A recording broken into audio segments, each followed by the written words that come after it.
Juste une première petite question pour démarrer. Aujourd'hui, on parle beaucoup de la fracture entre les citoyens et les hommes politiques. Vous êtes un homme politique, vous rencontrez des citoyens. Est-ce que vous partagez ce constat ou bien est-ce que l'échelon du maire a quand même toujours la cote? Ça dépend des personnalités, mais il se trouve qu'effectivement, on a cette fracture, elle peut exister, mais d'un autre côté, on voit bien, et on a beaucoup de débats en ce moment, que les gens attendent du politique un certain nombre de choses. Je pense que la fracture du politique, elle est chez lui. C'est-à-dire, est-ce qu'il a le sentiment de porter une vision? Est-ce qu'il a le sentiment d'être utile? La plupart des maires, de gauche comme de droite, ont ce sentiment-là justifié. Et puis, il y a à l'échelon national, et j'ai les deux lectures possibles, toute une mécanique qui, effectivement, éloigne la France de ceux qui la pilotent et du fonctionnement notamment de l'État. Et nous, quand on est à l'échelon national, on voit bien cette fracture s'élargir. Et à partir de là, le sentiment après qui existe chez nos concitoyens, c'est parfois d'être abandonnés par rapport aux vrais problèmes qu'ils rencontrent tous les jours. Et là, on a une responsabilité, nous, politiques, c'est ça qui doit changer justement dans les mois à venir.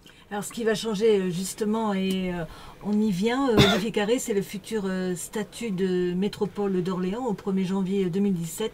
Une première question, Christian Bidot. Oui, dans la foulée, bonjour monsieur le maire, Bonjour. si je puis dire, comme on disait dans une vieille émission. Justement, on parlait des rapports entre les citoyens et les politiques. Les élus, les journalistes parlent beaucoup de la métropole. Le citoyen, il se dit, mais moi, la métropole, ça sert à quoi? Qu'est-ce que ça va me rapporter? Est-ce que je vais payer plus d'impôts?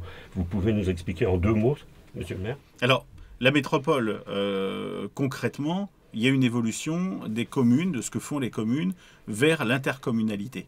Donc il y a un certain nombre de compétences, comme on dit, quand on s'occupe des voiries, qu'on les nettoie, quand on fait quand on transporte, organise des transports publics, quand on ramasse les ordures ménagères, quand on s'occupe de tout ce qui est les tuyaux, à la fois l'eau qui arrive au robinet, celle qui part quand elle est usée, etc., etc. Tous ces éléments-là, ils sont faits aujourd'hui, pour certaines d'entre elles par l'agglomération, pour d'autres par les communes. Demain, tout ce que je viens de vous dire va être fait par l'agglomération. Et donc ces transferts-là, ils ne sont pas liés au statut de métropole, ils ne sont pas liés à tout ça, ils sont liés à des changements de loi qui sont intervenus dans le courant des 2 dernières années. Le gouvernement actuel a fait beaucoup de modifications, a fait évoluer le champ territorial. On voit évidemment les grandes régions, par exemple, pas la région centre, mais les autres qui sont nées. Mais il y a eu aussi tout un travail qui a été fait pour réorganiser l'intercommunalité, les communes, etc. Pour aller toujours vers un peu plus de communes plus larges, en capacité de pouvoir mieux répondre aux concitoyens. Avant la métropole, voilà. Il y aura Alors, une autre étape, c'est la communauté urbaine. urbaine. Ça, c'est ce qui concerne tout le monde. Et c'est notamment... en tout cas, c'est comme ça qu'on le voit avec mes 21 collègues maires de l'agglomération. C'est justement notamment pour garder nos capacités à faire des équipements, à toujours rendre service à la population, sans pouvoir augmenter les impôts, malgré une hausse lente mais naturelle des coûts, et la baisse de l'autre côté des subventions de l'État, qui me paraît inéluctable dans un pays qui a beaucoup de dépenses publiques. Donc ces mouvements-là, ils sont amorcés. Aujourd'hui, on a un consensus des communes pour organiser ces transferts, mais à la condition expresse que le maire, celui justement qui est élu par chacun d'entre nous, le maire reste la porte d'entrée au sein de cette agglomération. C'est lui qui décide de ce qui doit être fait sur le territoire de sa commune. Donc ça, on le met en avant. Et puis, il y a la métropole que vous avez évoquée. La métropole, c'est quelque chose qui ne va pas changer radicalement la vie des gens tout de suite. Mais à terme, et dans un terme qui va être assez rythmé à partir de l'année prochaine, les métropoles vont être le réceptacle de la plupart des politiques publiques de l'État, en tout cas telles qu'il veut qu'elles se répartissent sur le territoire. Et à partir de là, on est ou on n'est pas dans ce champ-là. Et notamment par rapport à l'articulation qui doit se faire avec la région. Les régions ont aussi de nouveaux pouvoirs qui ont été donnés de par la loi. La métropole et la région aujourd'hui fonctionnent comme un couple qui est chargé de donner une dynamique à l'ensemble d'un territoire. Et la région centre et la région Bourgogne-Franche-Comté n'avaient pas de métropole pour des raisons statistiques. Demain, le Premier ministre a estimé qu'il fallait que ces 2 régions aient une métropole, que leur capitale régionale soit métropole. C'est ce qui va être fait à travers le projet de loi que le gouvernement a déposé. Mais on rajoute encore un échelon au Non, millefeuille administratif. pas du tout, puisque vous avez aujourd'hui l'agglomération qui se transforme, donc ce n'est pas un échelon supplémentaire, il existe déjà, c'est pas le même, c'est tout. Mais il y a un terme supplémentaire, métropole? Non, parce que il y aura plus le mot agglomération. Donc il n'y aura plus le mot communauté d'agglomération est supprimé, et ce sera le mot métropole. Et d'ailleurs, je peux annoncer, puisque aujourd'hui les 22 maires sont d'accord, que ce sera Orléans Métropole, le nom de la future collectivité. Donc c'est une vraie simplification. Alors c'est une simplification à terme. Dans la mise en œuvre, comme tout changement, il y a du boulot et une implication forte des agents publics d'ailleurs sur ces sujets. Il faut mettre tout ça en musique. Mais à terme, oui, on doit aboutir à quelque chose de plus efficace ou au moins de toujours aussi efficace pour nos concitoyens. Olivier Carré, vous dites qu'il y a un consensus des 22 communes, mais si je ne m'abuse, 21. Saran Oui, n'est pas d'accord avec le passage en métropole. Non, mais sur les discussions que l'on a eues entre nous, et dans lesquelles évidemment la commune de Saran est représentée, il y a eu des modifications, par exemple, qu'elle a demandé sur... Il y a un texte qui nous lie tous, qui s'appelle un texte de gouvernance. Bon, qui est une sorte de protocole d'accord sur la façon dont les choses doivent se passer. Eh bien, Saran a demandé certaines modifications qui ont été acceptées par l'ensemble. Et aujourd'hui, alors après, je ne peux certainement pas préjuger, et je ne veux pas préjuger de leur vote. Je comprendrais très bien, à la suite de tout ce qui a été fait sur le référendum, etc., qu'ils aient une position qui soit réservée par rapport à cette évolution. Toutefois, j'observe qu'ils y participent. Chaque commune va voter. Et ils ont raison parce qu'ils seront bénéficiaires de cette avancée. Chaque commune va voter pour ou contre la métropole. En admettant que Saran vote contre, qu'est-ce qui se passe? Saran sort de la métropole? Non, on peut pas l'imaginer. Non. Ne sais pas qu'on ne peut pas l'imaginer, c'est que c'est pas la loi. Il n'y a pas de Saran-Exit. Non, il n'y a pas de Saran-Exit. Voilà. Alors, une métropole nommée, nommée Désir, Tours voudrait bien aussi être métropole, Orléans également, 120 km entre les deux. Alors, comment on les départage? Vous faites un grand tournoi on les départage au milieu, pas. Non, c'est pas le sujet, c'est pas un concours de beauté. Elle est on est dans une situation où aujourd'hui on est capitale régionale. La question c'est de savoir si la région, dans toutes les missions qu'elle doit aujourd'hui embrasser, a besoin ou pas que sa capitale régionale soit métropole. François Bonneau, publiquement, mais je le sais puisqu'il nous a soutenus dans cette démarche, le président de la région, François Bonneau l'a dit explicitement devant les citoyens orléanais mardi soir, en répondant à l'invitation que je lui avais faite de venir s'exprimer sur ce sujet. Donc aujourd'hui, on est dans une logique de territoire, de force de territoire. On n'est sûrement pas en concurrence avec Tours. Non seulement on n'est pas en concurrence, mais on cherche à créer des alliances avec eux sur un certain nombre de sujets. Université, on l'a fait dans la French Tech, on doit le faire un jour sur le tourisme, on doit le faire dans le domaine culturel. Bref, tous ces éléments-là, ils avancent, et créer un axe ligérien métropolitain, ça c'est le véritable enjeu pour Tours, pour Blois, pour Orléans, mais aussi pour les autres chefs-lieux pour les autres préfectures. Ça, c'est le véritable enjeu qu'attendent notamment les entrepreneurs et beaucoup d'acteurs de la société civile. Christian. Oui, Olivier, pour poursuivre sur ce que vous disiez tout à l'heure, cette loi, finalement, sur le Grand Paris, on y a ajouté, enfin le gouvernement y a ajouté un article sur, l'article 41. Sur les métropoles. Vous avez quand même été bien servi dans cette histoire, c'est-à-dire que Manuel Valls, finalement, vous a donné un coup de pouce. Est-ce que c'est finalement M. Macron qui lui a dit du bien d'Orléans? Non, franchement, c'est pas du tout comme ça que ça se passe. Il se trouve que je me suis entretenu avec le Premier ministre, et encore une fois, c'est pour faire prévaloir l'intérêt de l'articulation région-capitale régionale. Il ne faut pas sortir de ça, parce qu'après, on rentre dans toute une logique très technocratique qui est de faire plaisir aux uns aux autres. Ça n'a aucun intérêt. Est-ce qu'il est intéressant pour l'articulation française que toutes les régions métropolitaines, c'est-à-dire qui sont dans l'Hexagone, aient ce couple-là, capitale régionale, métropole et région? La réponse a été oui, de la part d'un Premier ministre qui, par ailleurs, a soutenu cette articulation. Et ça a du sens.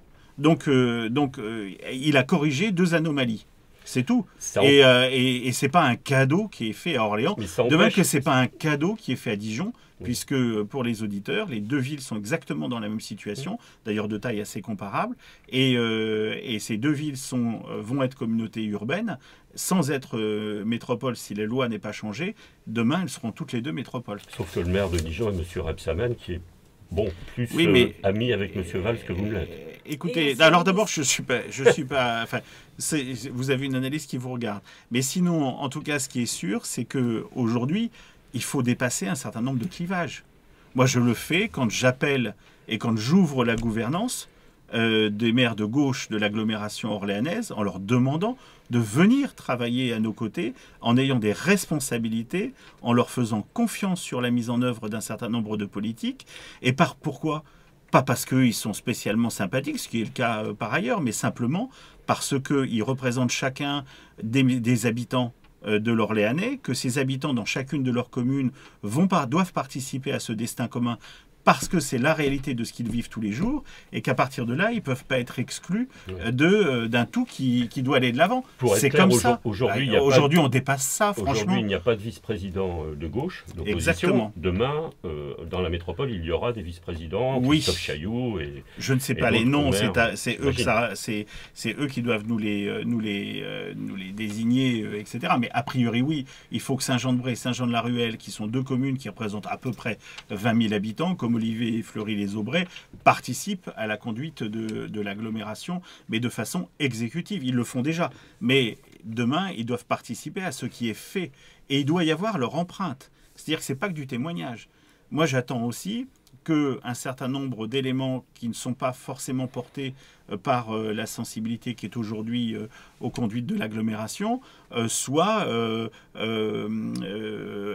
enrichis de ce que peuvent apporter aussi des personnes qui ont un autre regard sur un certain nombre de politiques publiques. C'est ces éléments. Aujourd'hui, le pays, il demande, c'est vrai, et c'est vrai à l'échelon local, et je le vis tous les jours en tant que maire, le pays ne demande que ça, aujourd'hui.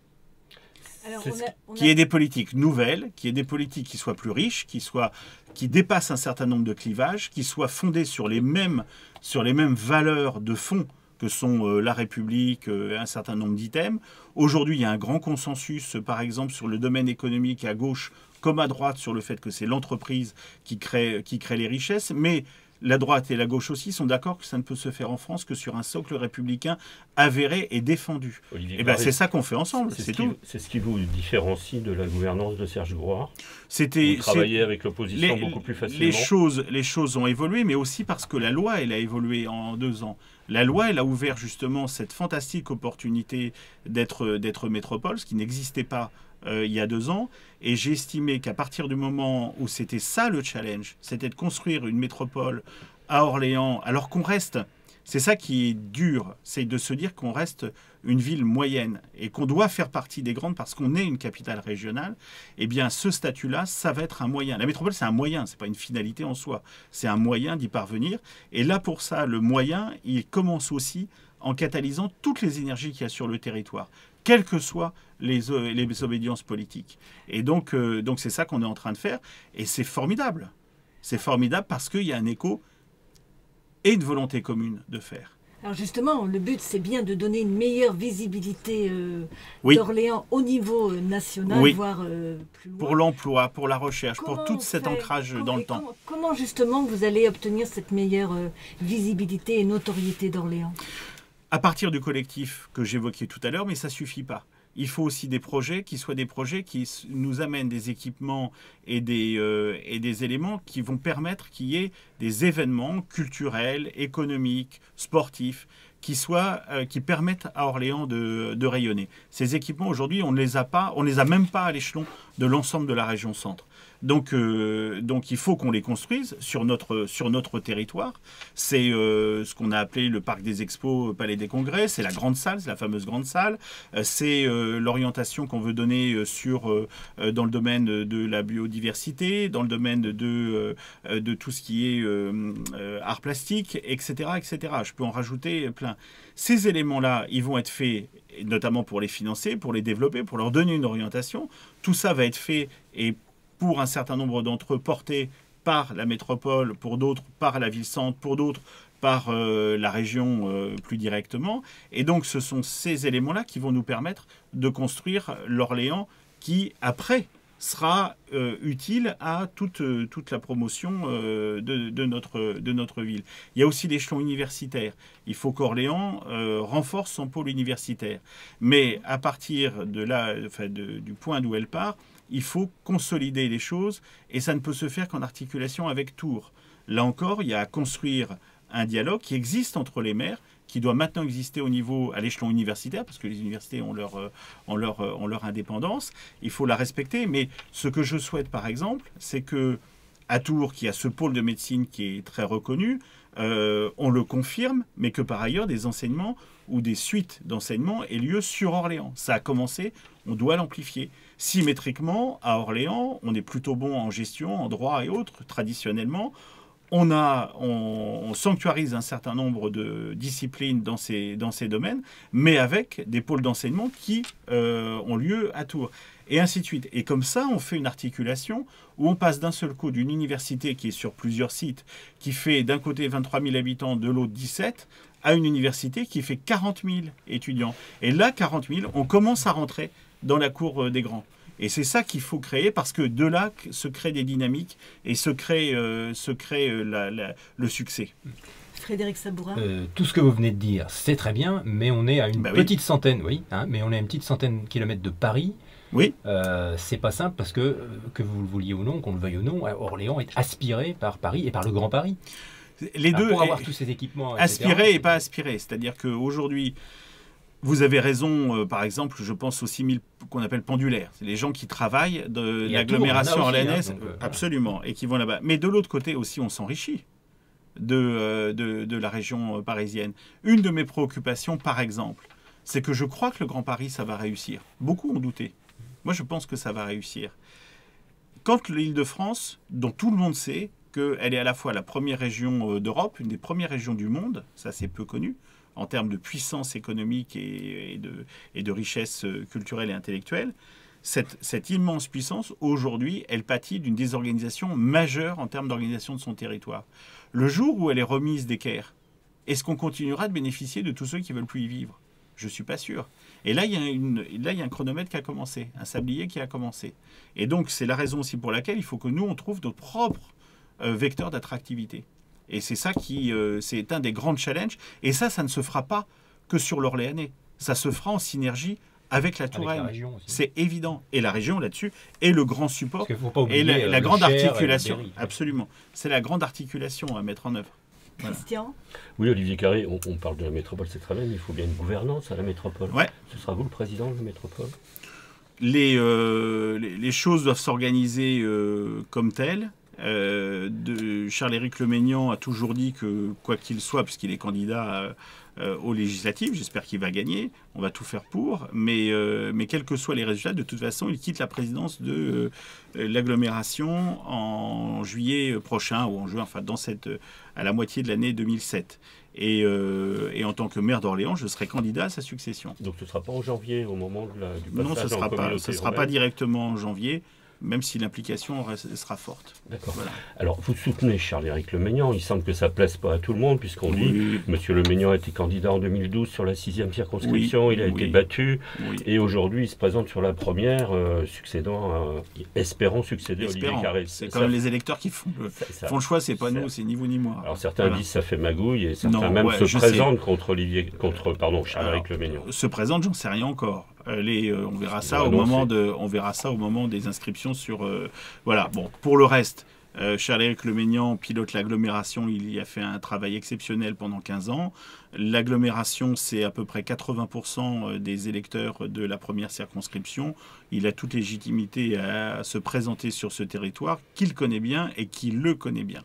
Donc à partir de là, moi-même, j'estimais qu'il restait aussi dans une logique qui est pas très éloignée des attendus politiques que je défends. Et il y aura toute sa place et beaucoup de soutien. Alors justement, à propos de politique, une question de Frédéric Sabourin sur les primaires. Oui, le 20 et 27 novembre prochain, ça n'aura échappé à pas grand monde qu'il y a des primaires de la droite et du centre. C'est bien déjà, c'est pas mal. Ça n'aura échappé à pas grand monde. Je modère tout de suite ma question parce que ça intéresse beaucoup les journalistes et beaucoup les politiciens de droite et de gauche. Mais finalement, ça commence à assez intéresser peu, les gens. ouais, voilà. Ça, c'est Alors ce que vous justement, dites. Pourquoi, C'est ce que vous dites. pourquoi ça intéresse pas les gens et pourquoi ça commence à les intéresser? Bah, Si déjà, pourquoi ça les intéresse. déjà parce que les préoccupations au quotidien des gens, c'est pas tellement les débats politiques, même si, comme je le pense, ils aiment plus la politique qu'on le croit. C'est il y a une trop grande facilité dans ce pays à considérer que, comme vous l'avez présenté, ça n'intéresse finalement que quelques journalistes politiques et quelques hommes et femmes politiques. Les gens s'y intéressent. Et tout l'intérêt, justement, de ce débat des primaires, c'est que pour la première fois dans l'histoire du pays sur le centre et le centre droit et la droite, c'est pas les partis qui vont choisir les candidats. C'est pas les partis, c'est les Français eux-mêmes, en tout cas ceux qui veulent participer à ce choix. Hein, c'est pas une élection, c'est un choix. Et donc, outre le fait qu'on va éviter que ça se passe au premier tour de l'élection présidentielle, là, ça va se faire avant, et dans un cadre qui est formalisé, que la gauche avait à peu près établi il y a maintenant 5 ans, et qui est en train de prendre corps.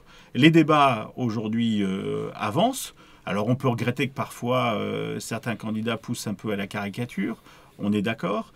Moi, j'aimerais mieux qu'on commence les débats de fond. Il se trouve que je soutiens Bruno Le Maire et que j'ai participé à l'élaboration de son programme. Et c'est à nous, justement, grâce à vous, aussi en l'organisant, que on va faire progresser le débat qui ne doit pas se résumer à une querelle de petites phrases. Et ça me paraît fondamental parce qu'il ne faudrait pas répliquer le drame de 2012 où quand même on n'a pas parlé beaucoup des vraies préoccupations des Français. Alors justement, Olivier Garret, vous êtes un des principaux lieutenants de Bruno Le Maire. Oui. On dit même que vous êtes son ministre de l'économie et des finances. Ouais. Et vous allez parcourir la France. Ministre sans ministère, ça fait pas grand-chose. Avec Laure de la Raudière, qui est une autre Claude députée de de notre Ganay région, aussi, qui est responsable. Voilà. Vous allez parcourir la France et vous allez un petit peu vous éloigner d'Orléans. Alors Non. qui va être aux manœuvres à Orléans pour ce passage important à la métropole? C'est moi qui suis à la manœuvre sur Orléans et qui notamment travaille beaucoup sur la métropole. Donc là-dessus, il n'y a aucune ambiguïté. Simplement, le travail parlementaire se ralentit sans doute un petit peu. Et donc, ce qui est normal en période électorale, c'était pareil en 2011. Et donc, il laisse un peu de latitude pour pouvoir accompagner tel ou tel candidat. C'est dans ce cadre-là que ça va se faire. Vous venez de nous dire que vous souhaitez être président de la métropole et vous laissez tomber votre mandat de député. Oui. Mais alors, Orléans n'aura plus une voix à Paris, sinon celle de Serge Douard qui travaille pour puis de Charles-Éric Le Maignan, je l'espère, et en gros des parlementaires qui avancent. Par ailleurs, je crois que là aussi les choses vont un peu évoluer. Le fait qu'il n'y ait pas le cumul des mandats, que moi-même je me l'applique, puisque je pourrais très bien être candidat. Aujourd'hui, j'aurais demandé l'investiture de mon parti sur la première, je l'aurais eu, il n'y a pas de discussion. Donc, mais je me suis appliqué moi-même les thèses que je défends, parce qu'on a besoin d'un profond renouvellement politique dans ce pays, et il n'y a que Bruno Le Maire qui le propose, et donc je me l'applique par définition. Hein. Mais ceci étant dit, il va falloir que dans tout ça, on arrive à faire en sorte que ces nouvelles gouvernances et autres sur l'échelle de plein d'organisations nationales tiennent compte de cette évolution. Et je pense qu'il y aura la parole à Paris pour les gens qui sont sur des acteurs forts des territoires. Je pense que le président d'une métropole telle qu'Orléans, capitale régionale, aura une parole forte.